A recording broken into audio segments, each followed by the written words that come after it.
Hello, good afternoon. My name is Katrina Knoll, and today I'm going to be talking about response intervention.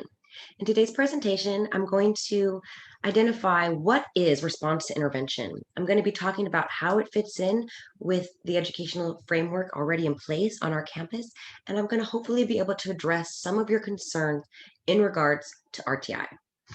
I'm going to go ahead now and share my screen so that I can share with you today's presentation. Okay, so response to intervention, or more commonly known as RTI. What is it? Well, the good news is response to intervention is not a pill. What it actually is a multi-tiered approach to helping struggling learners succeed. RTI begins with a high-quality classroom instruction, followed by a universal screening for all the students in the general education classroom, and also can help provide some targeted interventions. Let's take a look first at the framework of how response to intervention works. Now, there are two different ways to do it. There is a 5-tier framework and there is a 3-tier framework. Today, I'm going to walk you through more commonly one used. This is the one we use here on our campus, and this is our 3-tier multi-level structured response to intervention approach. So for tier 1, we have a high quality classroom instruction that of course is offered to all students. All students are going to be receiving this research-based high quality instruction. And then of course, once we provide this instruction to all the students in the general education classroom are going to be screened. And this screening is an assessment that is more commonly going to help assess the ability levels of our students. So once we can define or determine these progress levels of our students, we'll be able to see if they need some kind of intervention, and that takes us to the group interventions. Now, I know the word intervention can sometimes get a negative connotation, but let me reassure you, when we are talking about interventions within our schools, we are talking about a more targeted approach to offering supports, offering aids, what accommodations, what help does the student need so that they can be successful. This could be something as simple as taking a student from a whole group instruction to maybe a small group instruction, or maybe even a one-on-one setting. So by having our high quality instruction, our screening, we'll be able to see what are the targeted interventions that each student needs. And that brings us to tier 2.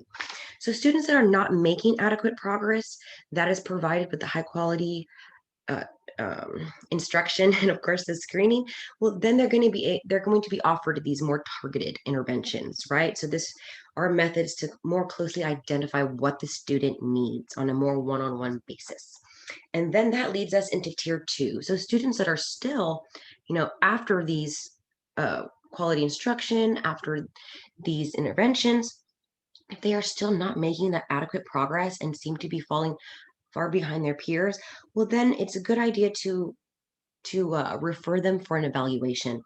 Now, the evaluation is still going to be assessing their knowledge and ability, but sometimes it can also help us consider if the student is eligible for special education services, to see if they need a little bit more in-depth interventions and what targeted strategies they're going to need for these students that are still not demonstrating that progress after that close monitoring, the differentiated instruction.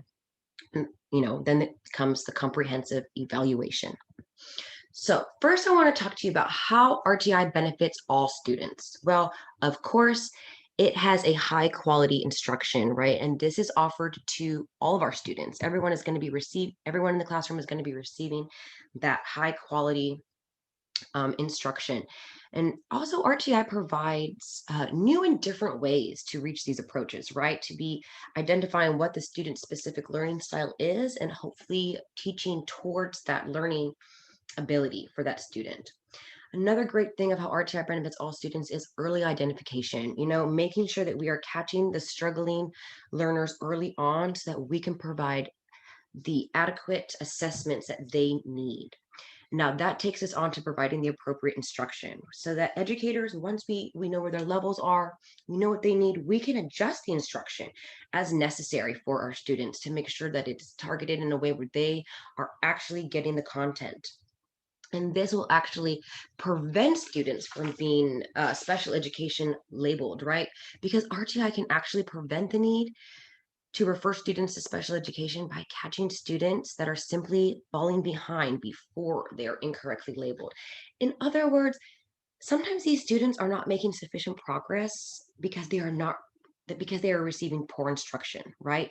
Not because they have a learning disabilities. And RTI can actually help us identify that to prevent the educational labeling. If it's something as simple as them just falling behind, we'll be able to help them reach that progress before they are labeled incorrectly. Okay, so let's take a look about how RTI already fits in with the educational framework that we have in place, on our campuses and in our school. Well, the great thing about RTI is that it already correlates with the general education framework. We have qualified educators that are experienced in delivering this educational instruction, right? So that actually already fits in with the way that we do a lot of things in the class. Another thing that we're already providing in our educational classrooms today is the informal assessments, right? So in the classroom, teachers are constantly able to be assessing student abilities, right? They are able to give them, see how they complete those classroom assignments, how they participate in the class discussions, how they're interacting with their peers on a day-to-day basis, and how they're, responding to that educational instruction. All of this can be done by some simple monitoring, by some one-on-one work between the educator and the student. So this is already really good for assessing their ability. Now, RTI actually not only fits in with the educational framework, but it also can help identify key components that may have been overlooked. Now, the informal assessments are great. They happen every day. It is a great way for educators to stay informed about the ability of their students, but RTI actually provides a more formal assessment so that educators can target the students' weaknesses and strengths, and they can actually help build on their strengths by getting a more defined visualization on where their students' deficits are and where their strengths are. So the RTI assessments and screenings and quality instruction can help teachers to find those key components before they are overlooked, before students can fall too far behind, from their peers. Okay, another really important aspect of how RTI is going to work in our educational system today is parent involvement. I cannot stress enough how important parent involvement is with your child's academics in general, right? And how it's going to work with RTI. First, let's talk about how parents can get involved with the various phases of RTI. Well, being informed about how your school's RTI process works is the first step. You want to make sure that you are asking questions, you are talking with your educators about how does RTI work within your classroom and what can I do to get involved. That is the most important part. Staying in touch, having that collaborative, open communication with your teachers, and make sure you are reinforcing some of that relayed information. You're reinforcing it at home with your child. Nobody knows your child better than you do, and parent involvement is so important. Now let's talk about what techniques are being used to monitor student success. So of course, with the educational instruction, with the informal assessments and formal assessments and screenings, we have progress monitoring charts, or sometimes different schools use different things. We have assessments, graphs, even using daily observations, and documenting all this progress goes into their progress monitoring folder and documentation. So you can ask the teachers, let me see the charts, the progress monitoring statements. Let me get involved with the education of the student, and being able to see these visuals and to really understand how they work is really, really important. So making sure you're asking lots of questions, being very involved, and observing all of the documentation that the teachers are collecting, right, from the assessments and from the screening is also very important. Well, I have also included some resources here for you today. I hope that I have been able to answer many of your concerns about how RTI works, and hopefully I've been able to shape the structure of what it looks like and how RTI is really beneficial for all the students on our campus. Please feel free to reach out to me if you have any questions or any more concerns that I can address.